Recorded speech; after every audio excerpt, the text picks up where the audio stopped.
Alright, you guys, the kiss trick is really simple. A lot of you guys know how it's done. It's not intended to be a hard to figure out trick. It's more clearly of a performance routine, a way to, if you're feeling comfortable enough and froggy enough, then you can make the jump and try to perform this on people. You'll get rejected.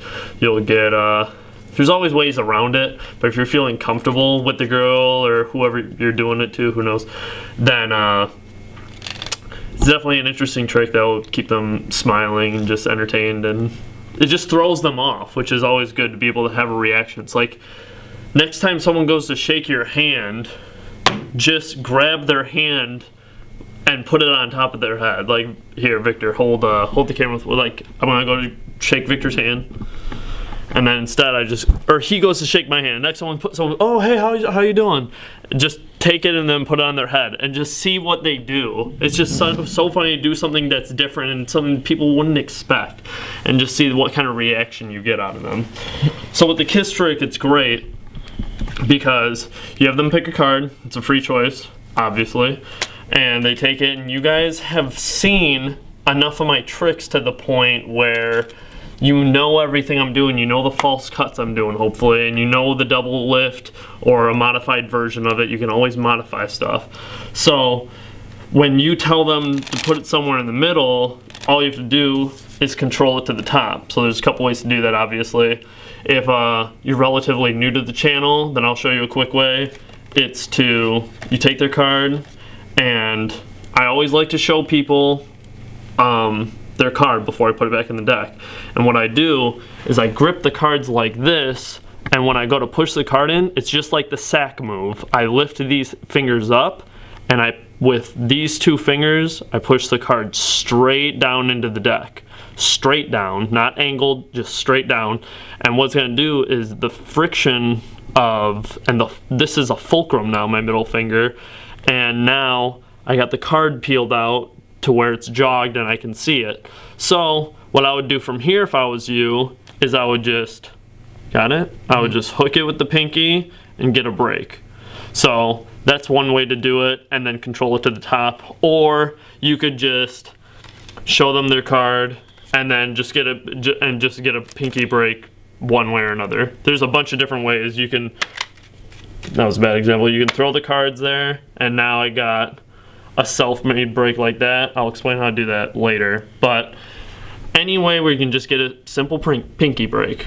But you'll always see me do this one because it's such a convincer, where I push it straight down and then I go to square it up, and what happens is with my thumb, I push it out, and now it peels out like this, and then I turn it, and now my free thumb pushes it to jog it out again, and then I can rotate the deck again and do the same jog move. So I can go over that more in detail later, but this is a simple trick, so I don't want to get too in detail. So now it's out jogged, and I can just push it back in and get my break. So in full time, it looks, oh, here's your card. Let me just square that up, and I'll lose it in the deck here. And then I can control it to the top. So now I have it perfectly, but it's such a beautiful illusion, constantly moving. And all you do is, once you have your break, take off a couple packets at a time until you get to that card, and you stop. So now their card's on top. If you're walking around and doing this, you want to do just well, you can have a break with your thumb now, where you'll see me do this all the time, where you can keep swing cutting and then do a swivel cut off the top. That's my preferred method. Or even do 2 undercuts with the break until it's on top. Either way, keep it simple, and or flashy, whatever you want to do. You just don't want to make it seem like you're doing too much. This is a relatively quick trick. So you have their card, and you do whatever it takes to get it to the top. Done. 2 moves. And here's counterintuitive thinking. You say, put your hands out like this, so now it looks like we're gonna do an extremely powerful trick for those who know it. But the way you deliver it is, oh, this is only my second time doing it.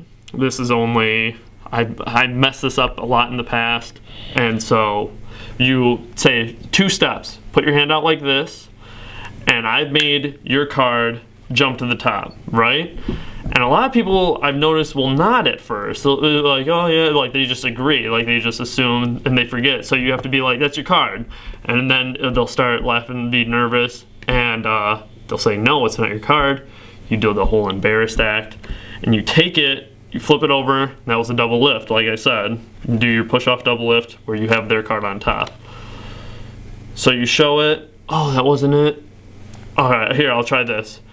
I think what it was you kiss the card in the beginning, and when they pick their card, you make sure one of the first things they do is kiss the front of the card.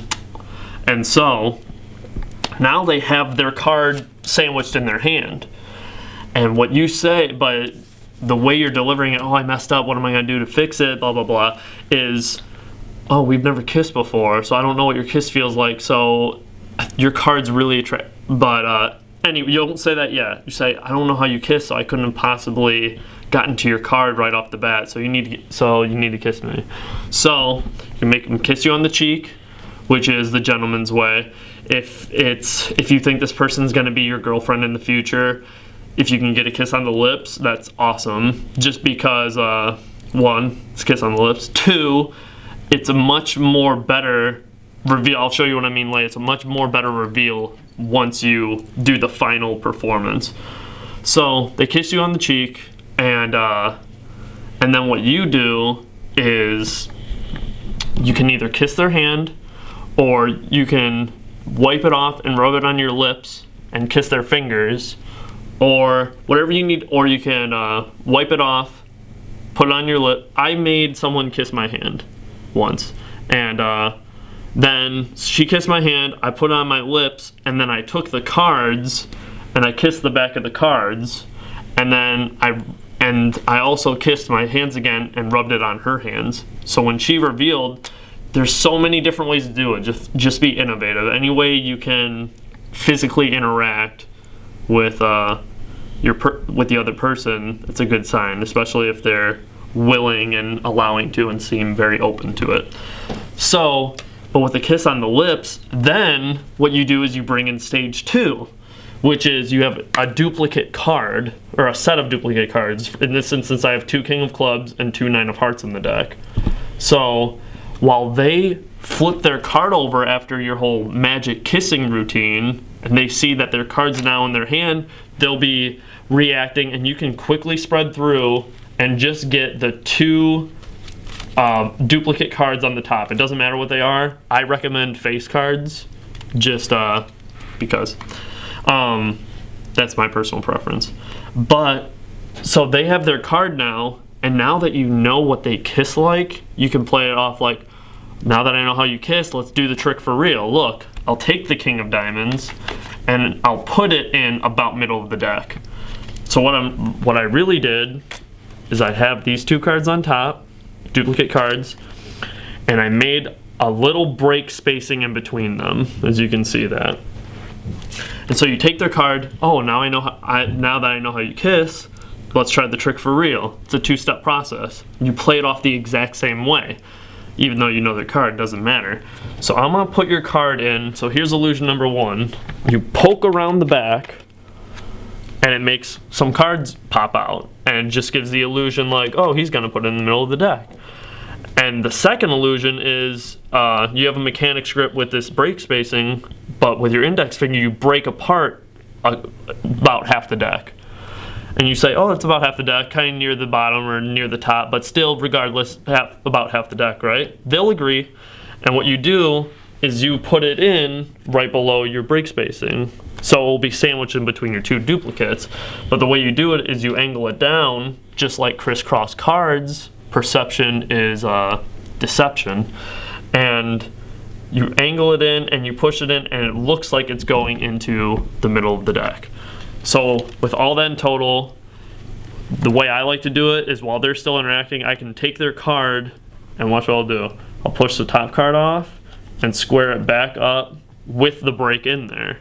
It's relatively simple. Practice it, you'll get used to it. But don't let them see it. It's easy to cover from multiple angles, which is a beautiful thing. So, oh, I'll put your card in about middle, right? That's kind of near the bottom, but still about middle, right? Yeah. So, yeah, I'll put that there. And now the work is done. Just don't mess up the double lift.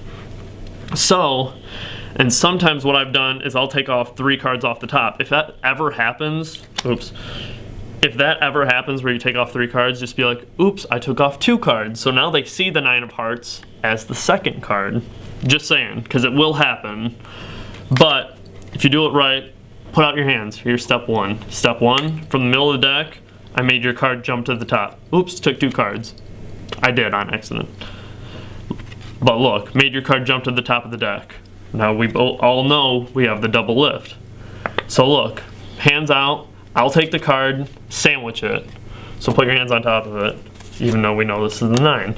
So they have their hands on top of it, and you say, watch, I'll take the 9 of hearts, and because you were the first person who kissed the card, and you kissed me, and then I got to kiss the card, your card is naturally more attracted to me now because I was the last person who kissed it.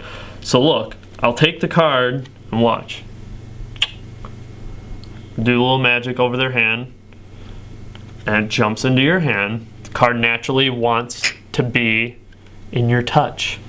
And so when they flip it over, you can say, I guess we know who the better kisser is, or something along those lines. You guys will think of something clever, but that's just so good because you will see them blush, and it is a great trick. And you can do this without the kiss trick. You can do it to other guys or whoever. You just have 2 duplicate cards you can open with this. This is strong. I recommend finishing with it though. So they'll take out any card. I recommend closing with this one, and we already have our 2 duplicates on top, right? So what we can do is same exact setup. You take their card, you have their break. Same thing. Oh, it's about middle, right? You want to do it a lot more slower, more theatrical than this.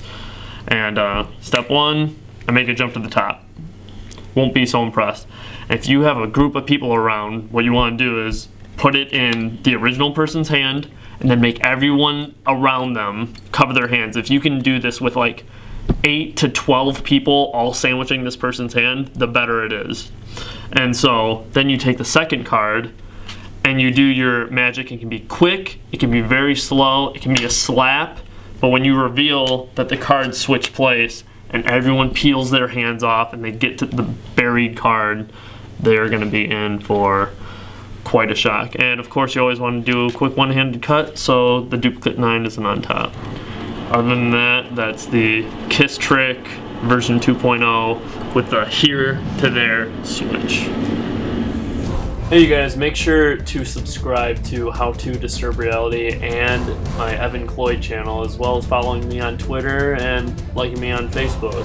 Interact with me, I'll interact back, and as always, rise above.